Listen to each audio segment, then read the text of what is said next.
সিংহ রাশির অধিপতি জাতক জাতিকাদের উদ্দেশ্যে বলছি, এই মাসে আপনাদের কিছু বড় ইচ্ছা কিন্তু পূরণের সম্ভাবনা আছে এবং এতে আপনারা খুশিও হবেন। কিন্তু স্বাস্থ্যের দিকটা কিন্তু ভালো করে দেখতে হবে। আর এই সময় স্বাস্থ্য কিন্তু বেশ উত্থান পাথান যাবে। সেজন্য আপনারা এটা কিন্তু বিশেষত খাদ্যের অনভ্যাসের একটা অনিয়মিত অভ্যাসের জন্য কিন্তু সেটা হবে। সেজন্য খাদ্যাভ্যাসটা আপনারা দিকে মন দেবেন, খাদ্যাভ্যাসের দিকে। আর আর্থিকভাবে বলছি, এই মাসে কিন্তু আপনাদের খরচার প্রচণ্ড চ্যালেঞ্জের সম্মুখীন হতে হবে, অতএব সেই বুঝে আপনারা চলবেন।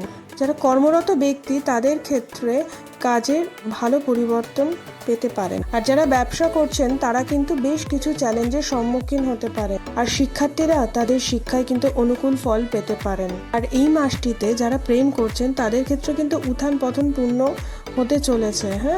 তবু আপনাদের যেটা হৃদয়ের ভালোবাসা যেটা থাকবেই। আর আপনি আপনার সম্পর্ক পরিচালনা করতে সক্ষম হবেন। বিবাহিতদের ক্ষেত্রে তাদের কিছু পারিবারিক চ্যালেঞ্জের মুখোমুখি কিন্তু হতে পারে। এবং যারা বিদেশে যেতে চান তাদের ক্ষেত্রে এই মাসটা কিন্তু এই রাশির অধিপতি জাতক জাতিকরা তাদের কিন্তু মাসটা বেশ ভালোই আছে। আর সেজন্য বলছি, তারা চেষ্টা করুন, যারা বিদেশে যেতে চান তারা অবশ্যই যেতে পারবেন।